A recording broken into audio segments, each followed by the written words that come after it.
Hi guys, good evening, सत श्री अकाल and Ram Ram. मैं विनोद सर, आपका career guide and motivator speaker, आपके सामने फिर से एक न्यू वीडियो लेकर हाजिर हूं। दोस्तों, आप सभी का जीनियस नर्सिंग ऑनलाइन क्लासेज में तहे दिल से हार्दिक अभिनंदन है। Today we are discuss about psychiatry subject और आज का अपना टॉपिक क्या रहने वाला है दोस्तों? Mental illness. Mental illness competitive के व्यू से देखें दोस्तों तो मेंटल इलनेस की कोज से कॉम्पिटिटिव एग्जाम के अंदर क्वेश्चन निकले हुए हैं।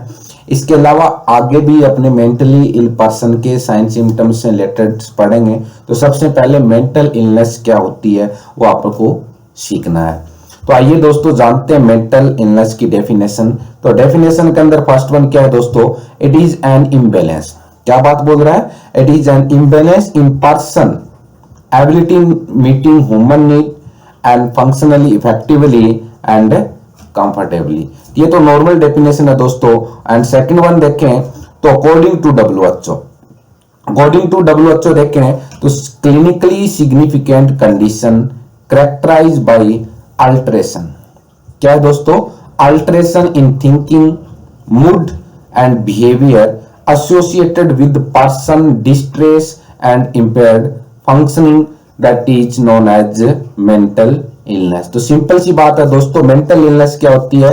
इसके अंदर अल्टरेशन आ जाता है, किसके अंदर? अपनी थिंकिंग के अंदर, मूड के अंदर, बिहेवियर के अंदर, पर्सनल डिस्ट्रेस फील करने लग जाता है। जितनी भी नॉर्मल फंक्शनिंग होती है वो क्या हो जाती है? इंपेयर्ड हो जाती है। उसको अपने क्या बोलते हैं? मेंटल इलनेस बोलते हैं। तो दोस्तों सेकंड टॉपिक है इसी के अंदर। उसके बाद अपने कॉज ऑफ मेंटल इलनेस पढ़ेंगे, mental hygiene.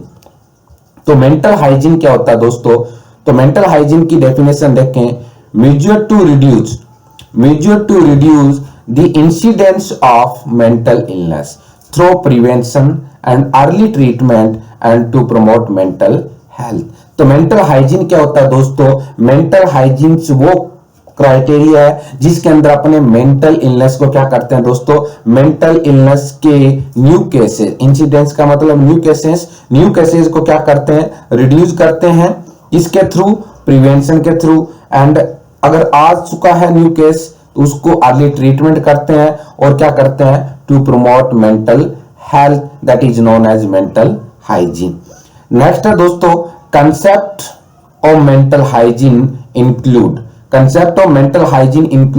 preventive, preservative and curative measure.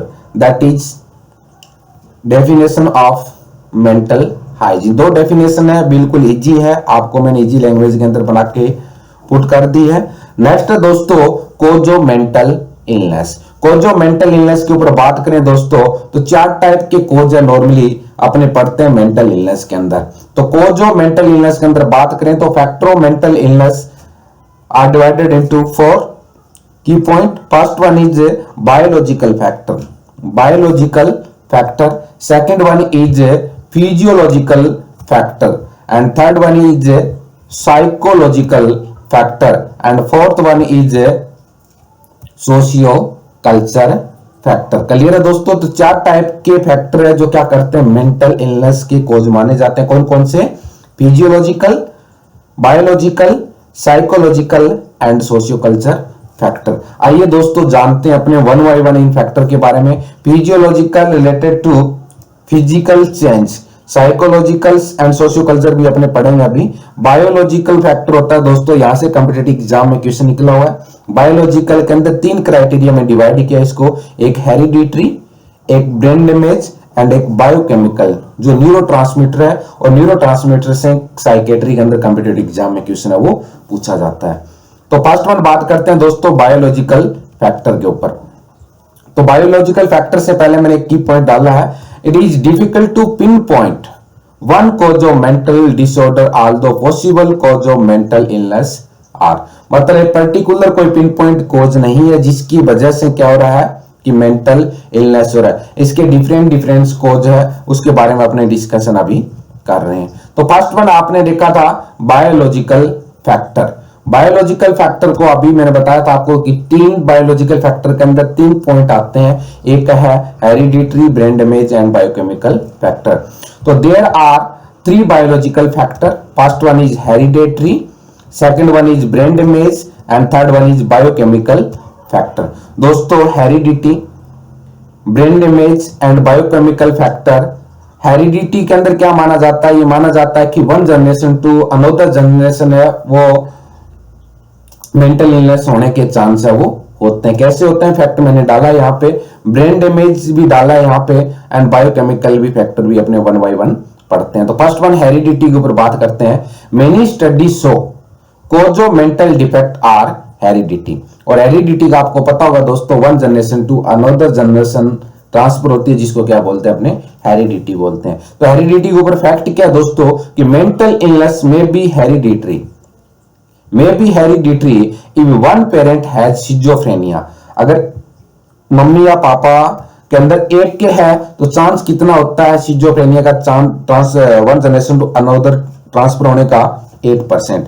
अगर बोथ पेरेंट्स के है, दोनों पेरेंट्स के है तो कितना चांस हो जाता है 37 to 46%। तो ये बात सिंपल सी बात आपको दिख रही है फैक्ट्स के अंदर, रिसर्च क्राइटेरिया यहाँ पे लिया है कि हेरिडिटरी है जो क्या होती है वन जनरेशन अदर होती है। इन्होंने सिजोफ्रेनिया का एग्जांपल देके मैंने यहाँ पे समझाने की कोशिश की है कि सिजोफ्रेनिया अगर एक पेरेंट्स के है, वन पेरेंट्स के है तो नेक्स्ट जनरेशन के अंदर 8% चांस होते हैं। अगर बोथ पेरेंट्स के है तो 37 to 46% चांस हो जाते हैं। देन डिप्रेशन की बात करें दोस्तों, डिप्रेशन भी देखा गया है 1 out of 10 chance and but 1/4 chance if patient have experienced depression। and others की बात करें दोस्तों ADHD है attention deficiency and hyperactivity disorder। इसके भी क्या होता है one generation to other generation transfer होने की चांस बनते हैं। तो सिंपल से यहाँ पे कोई कॉम्पिटिटिव एग्जाम का इस पॉइंट से क्वेश्चन नहीं आता, जस्ट नॉलेज के लिए है दोस्तों। द नेक्स्ट अपने पढ़ रहे हैं बायोलॉजिकल के अंदर ब्रेन डैमेज। ब्रेन डैमेज के अंदर क्या होता है दोस्तों, due to change in brain structure and function. Brain structure and function में चेंज हो जाता है, उसकी वजह से मेंटल इलनेस का कोज माना गया है। कौन से माना इन्होंने, ऑर्गेनिक मेंटल डिसऑर्डर। दोस्तों organic mental disorder competitive exam के व्यू से देखें तो काफी इंपॉर्टेंट टॉपिक माना जाता है, जिसके अंदर अपने दो की पॉइंट पढ़ते हैं, एक डिलेरियम पढ़ते हैं और डिमेंशिया पढ़ते हैं। दोनों टॉपिक में अच्छे से आपको कराऊंगा, दोनों में डिफरेंस भी कराऊंगा एक साथ, और वहां पे अपने डिटेल में पढ़ेंगे। यहाँ पे जस्ट नेम देखते हैं दोस्तों। इसके अलावा माल न्यूट्रिशन, ये भी क्या माना जाता है कि malnutrition can cause mental illness. Sleep deprivation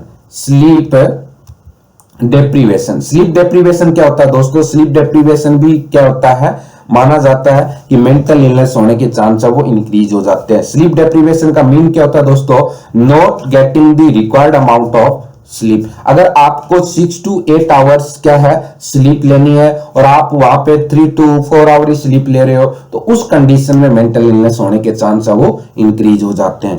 तो स्लीप डेप्रीवेशन के अंदर आपको पता लग गया स्लीप डेप्रीवेशन क्या होती है दोस्तों, not getting the required amount of sleep. Sign symptom क्या आता है दोस्तों इसके अंदर, याविंग का मतलब एक्सेसिव उबासी बोलते हैं जिसको अपने।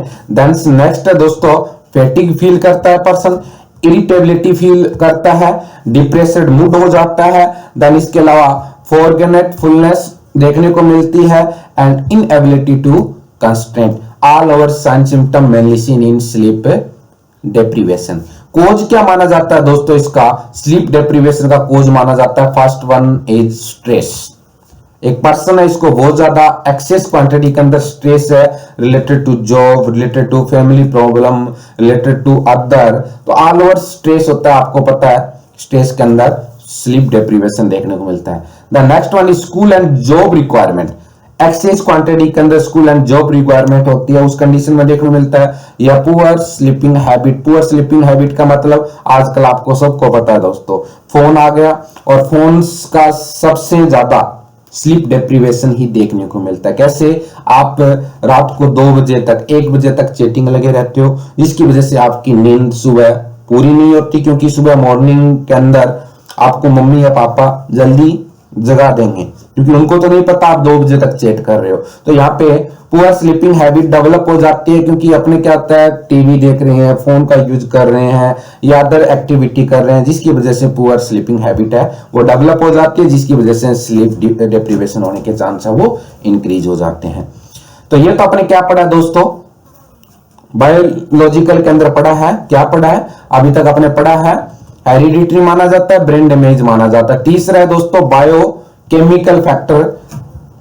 तो according to theory cause of psychiatry disorder are disturbance of neurotransmitter in the brain. तो यहाँ पे बायोकेमिकल फैक्टर से दोस्तों ऑल ओवर कॉम्पिटिटिव एग्जाम के अंदर क्वेश्चन पुट किए हुए हैं। ऑल ओवर का मतलब यहां से कम 10 क्वेश्चन निकल रहे हैं। 5 की पॉइंट बनाए हैं मैंने, यहाँ पे 10 क्वेश्चन है वो निकले हुए हैं। क्योंकि डोपामिन का लेवल कौन सी डिजीज के अंदर इंक्रीज देखने को मिलता है, कौन से के अंदर डिक्रीज देखने को मिलता है, सीरोटोनिन का लेवल कौन सा इंक्रीज देखने को मिलता है, ऑल ओवर। तो यहाँ पे सम एग्जांपल आपको पता है दोस्तों दिए हुए, some example are given into table. तो न्यूरोट्रांसमीटर चेंज एंड डिसऑर्डर कौन सा देखने को मिलता है। तो आपको सबसे पहले तो बता दूं दोस्तों 5 टाइप के मैंने यहाँ पे न्यूरोट्रांसमीटर का नेम डाला है।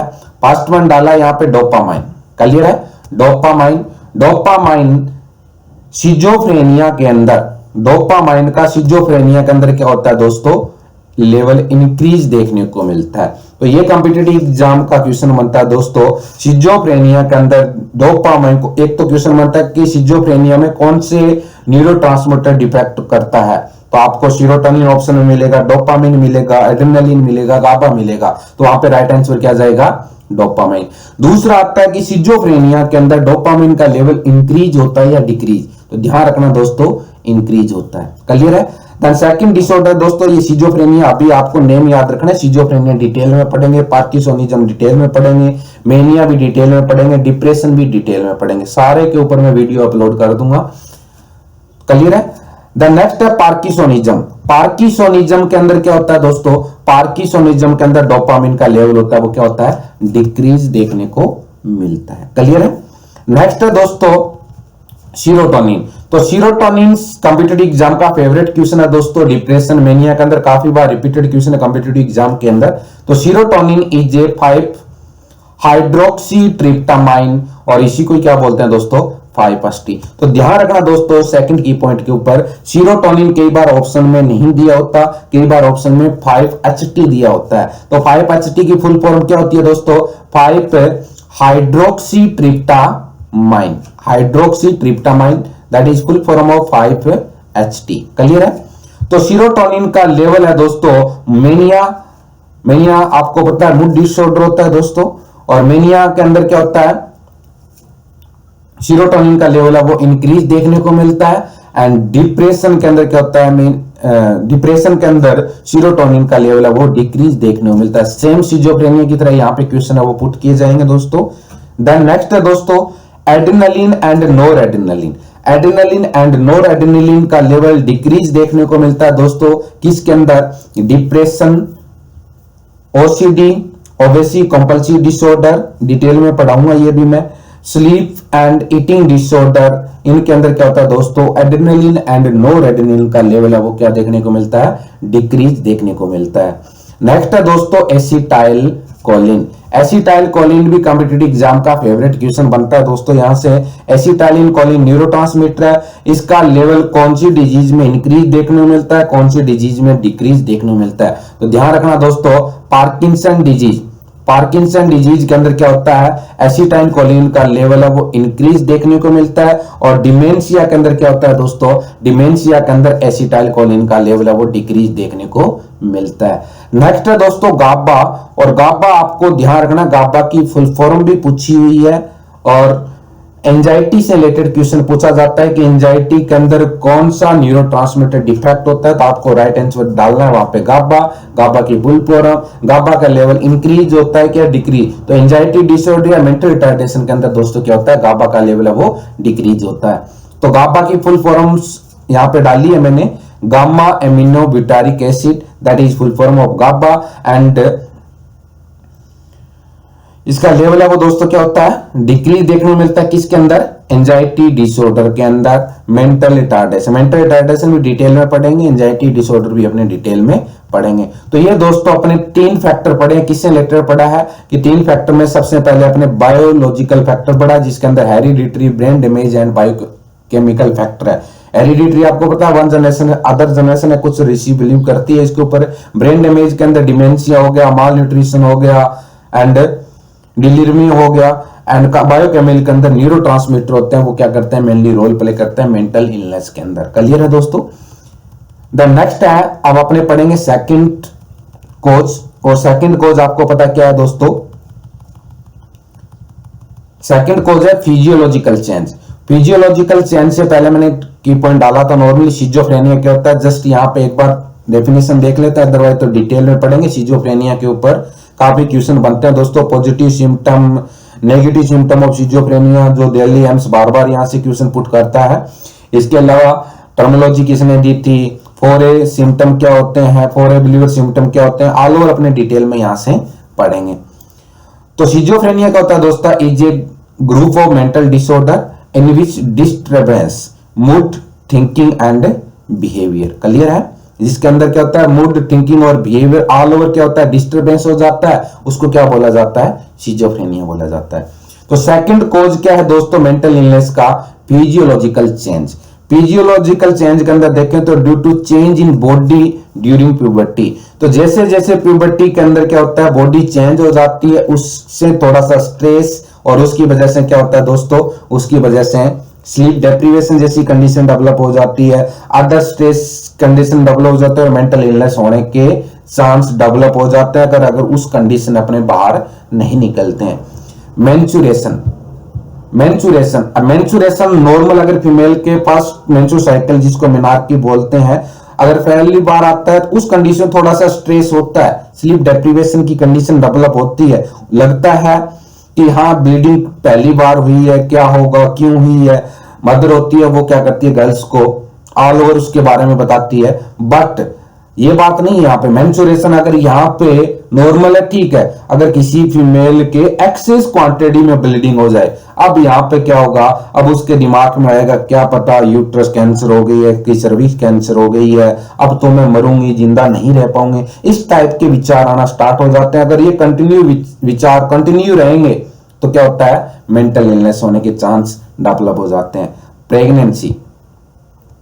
प्रेगनेंसी के अंदर भी क्या होता है दोस्तों, मेंटल इलनेस होने के चांस बनता है। प्रेगनेंसी क्या होता है, दो वर्ड आता है यहाँ पे, एक नल्लीपेरस, मतलब वो वुमेन जो प्रेगनेंसी कंसीव नहीं कर पाती है, उसके क्या होता है, स्ट्रेस डेवलप होगा, और उसकी वजह से क्या है, मेंटल इलनेस होने के चांस होते हैं। दूसरा, डिलीवरी के अंदर बात करें दोस्तों, तो डिलीवरी के अंदर भी आपको पता है काफी सीवियर क्वांटिटी के अंदर स्ट्रेस देखने को मिलता है। जब कोई भी फीमेल को नॉर्मल रूम से जब लेबर रूम की तरफ लेके जाते हैं, तो आपको पता है वहां पे स्ट्रेस, उसको लगता है कि कैसे डिलीवरी होगी, कितना पेन होगा, मैं अब मरूंगी या जिंदा रहूंगी, इस टाइप के काफी स्ट्रेस होते हैं। वो बात उसके माइंड में बैठ जाती है और कंटिन्यू क्या होती है, उससे सफर करती रहती है, और मेंटल इलनेस के क्या है होने के चांस बनते। जस्ट रिस्क फैक्टर की क्राइटेरिया है दोस्तों, यहाँ पे जरूरी नहीं होगा कि यार फीमेल के होता है, ऐसा नहीं है, बट कुछ केस देखे हुए हैं, इसलिए अपने को ये फिजियोलॉजिकल चेंज है वो पढ़ने पड़ रहे हैं। परप्यूरियम पीरियड है, परप्यूरियम पीरियड के अंदर भी क्या होता है, जैसे कि परप्यूरियम पीरियड में 42 देर तक ब्लीडिंग होती है, बट हैवी ब्लीडिंग होने लग जाए, इन्फेक्शन हो जाए, एपिजियोटोमी लगाए हुए थे दोबारा ओपनिंग हो जाए, या घर में साथ में लड़ाई झगड़े स्टार्ट हो जाए, तो उस कंडीशन, लड़ाई झगड़े और परप्यूरियम का क्या कनेक्शन है, क्योंकि परप्यूरियम के अंदर नॉर्मली वो स्ट्रेस से बाहर नहीं निकली, अभी डिलीवरी वाली बात अभी भी उसके माइंड में आ रही है, लेकिन साथ में रिकवरी टाइम होता है, उस टाइम में घर के ऊपर ना उसको माल न्यूट्रिशन पड़ा, प्रॉपर न्यूट्रिशन नहीं मिलेगा, लड़ाई झगड़े रहेंगे, और साथ में स्लीप डेप्रीवेशन हो रहा है। क्यों हो रहा है, क्योंकि बच्चा रात को बार बार मदर को सोने नहीं दे रहा है, उसकी वजह से मेंटल इलनेस होने के चांस है वो इंक्रीज हो रहे हैं। नेक्स्ट है दोस्तों साइकोलॉजिकल प्रॉब्लम। साइकोलॉजिकल प्रॉब्लम, अब मैरिज प्रॉब्लम, अब मैरिज प्रॉब्लम है दोस्तों, तो यहाँ पे आपको पता है कि ब्याह का लड्डू खाए तो पछताए और ना खाए तो पछताए। तो मैरिज प्रॉब्लम भी आजकल इंडिया के अंदर काफी मेंटल इलनेस का कॉज माना जाता है। क्यों माना जाता है, आजकल आपको पता है थोड़ी स्टैंडर्ड लाइफ हो गई है, 6 महीने 12 महीने के बाद, आपको पता है 6 महीने 12 महीने के बाद डिवोर्स हो जाते हैं आजकल कपल के, क्योंकि सहन शक्ति बिल्कुल है नहीं। तो मैरिज प्रॉब्लम भी क्या करती है, मेंटल इलनेस का कॉज मान। बहुत सारे एग्जांपल दे सकता हूं मैं यहाँ पे, बट अभी दूंगा तो वीडियो काफी बड़ा हो जाएगा।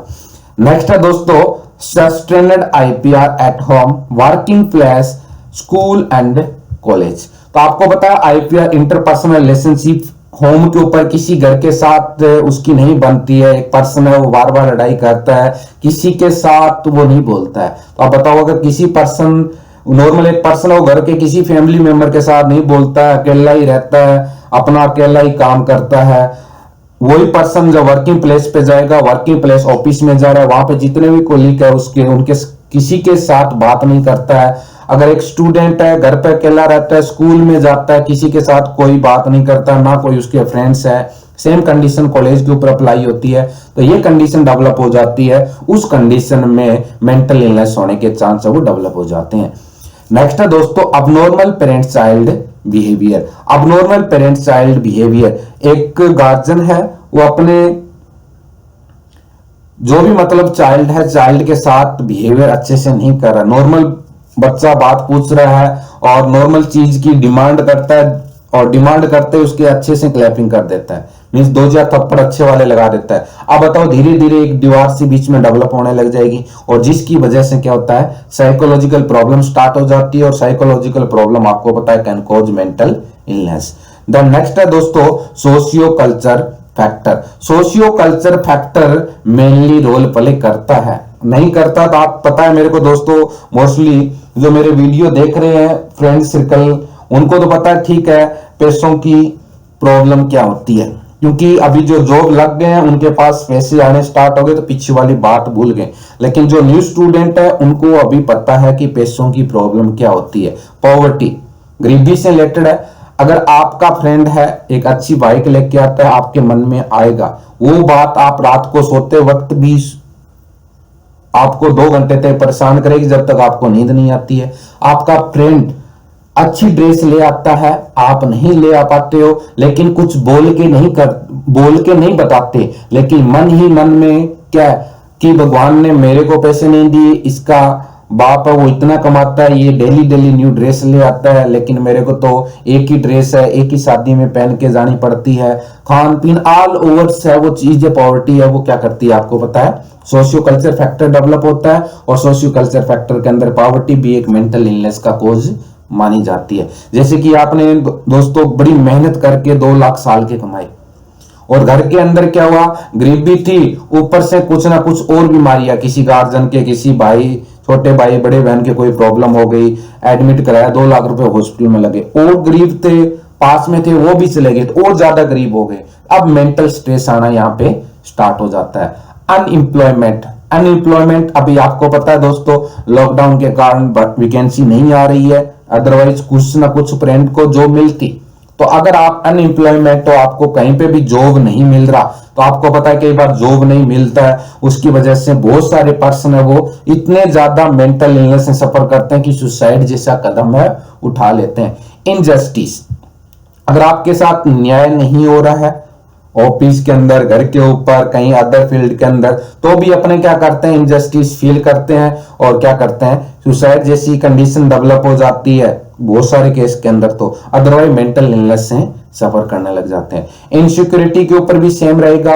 अर्बेनाइजेशन भी दोस्तों, क्योंकि अभी तो आपने पहले देखा कि सारे लोग जो पर्सन थे सारे चाहे कम्युनिटी लेवल पे लेके चल सकते हैं, अर्बेनाइज शहर की तरफ बढ़ने लग गए थे, लेकिन शहर के अंदर जाते ही आपको पता है आपका आसपास के कोई ज्यादा पड़ोसी नहीं है, सारे दिन घर पे ही रहना, और उसकी वजह से क्या होता है वो अपने फ्रेंड सर्कल, जो एक मान लो कि आपके गार्जियन है और गार्जियंस के सारे फ्रेंड्स आपके गांव के अंदर है और आपने उनको क्या कर दिया, आपने उनको दिल्ली या मुंबई में शिफ्ट कर लिया, तो उनके तो सारे बचपन के फ्रेंड है वो गांव में ही रह गए, तो उसकी वजह से उनके बार बार स्ट्रेस रहता है, ना कोई फ्रेंड होता है, मन नहीं लगता है, और उसकी वजह से आपको पता है मेंटल इलनेस होने के चांस होते हैं।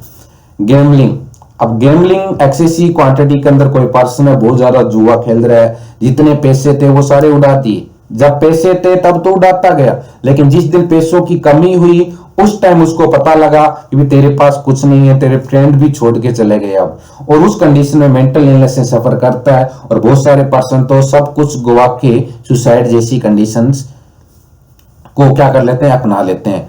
अल्कोहलिज्म, अल्कोहलिज्म एक पर्सन है एक्सेस क्वांटिटी के अंदर अल्कोहलिज्म का यूज कर रहा है तो वो भी मेंटल इलनेस से सफर करने लग जाता है। आपको पता है हेलुसिनेशन जैसी कंडीशन डेवलप हो जाती है उसके।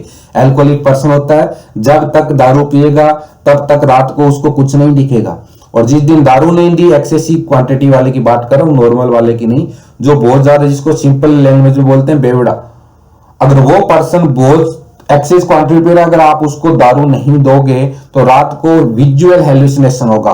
वो बोलेगा मेरे को वो चीज दिख रही है, वहां पे वो चीज दिख रही है, तो वो कंडीशन डेवलप हो जाती है और उस कंडीशन में बहुत सारे पर्सन है वो सुसाइड भी कर लेते हैं। प्रोस्टिट्यूशन, अब प्रोस्टिट्यूशन के अंदर आपको पता है ये एक दलदल है, और प्रोस्टिट्यूशन के अंदर कोई भी फीमेल जब स्टार्ट में एंट्री लेती है तो पैसे स्टार्ट के अंदर अच्छे लगते हैं, लेकिन ये ऐसा दलदल है, इसके अंदर अपने आगे से आगे घुसते जाते हैं, बाहर नहीं निकल पाते हैं, और बाद में इसकी हकीकत पता लगती है। उस कंडीशन में वो फीमेल मेंटल इलनेस से सफर करने लग जाती है, बहुत सारी डिजीज से सफर करने लग जाती है, और उनके पास क्या होता है, या तो मेंटल इलनेस से सफर करती रहे या फिर क्या कर लेती है, बहुत सारी फीमेल है वो सुसाइड का रास्ता अपनाती है। डिवोर्स, डिवोर्स भी है, एक न्यू कपल है, उसकी शादी हुई है अभी, और शादी के बाद विद इन 1 मंथ 2 मंथ के, मैंने ऐसे केस देखे हैं with in 1 month with in 2 month के अंदर डिवोर्स हो रहे हैं, और उस कंडीशन में आपको पता है दोस्तों मेंटल इलनेस होने के चांस है वो ज्यादा है। Then maternal deprivation, maternal deprivation, maternal deprivation के अंदर भी आपको पता है दोस्तों मेंटल इलनेस होने की, कैसे, separate child from mother parents, एक बच्चा है उसको अपनी मम्मी से अलग रखा जाता है तो वो भी क्या करता है, मेंटल इलनेस होने के चांस उसके अंदर भी क्या हो जाते हैं, डेवलप हो जाते हैं। तो ये दोस्तों अपने सिंपल से 4 टाइप के socio culture factor that cause mental illness, psychological problems, physiological change and उसके बाद में बायोलॉजिकल पढ़े। तो ये अपने क्या पढ़े दोस्तों, मेंटल इलनेस पढ़ी है और मेंटल इलनेस के कोज पढ़े हैं। क्लियर है। द नेक्स्ट है दोस्तों, अब आप मेंटल इलनेस पढ़िए तो मेंटल हेल्थ और मेंटल इलनेस में थोड़ा सा डिफरेंस भी अपने जान लेते हैं दोस्तों। तो डिफरेंस बिटवीन D/W का मतलब डिफरेंस, B/W का मतलब between mental health and mental illness. तो difference between mental health and mental illness के अंदर क्या होता है दोस्तों, तो फर्स्ट वन है दोस्तों मेंटल हेल्थ।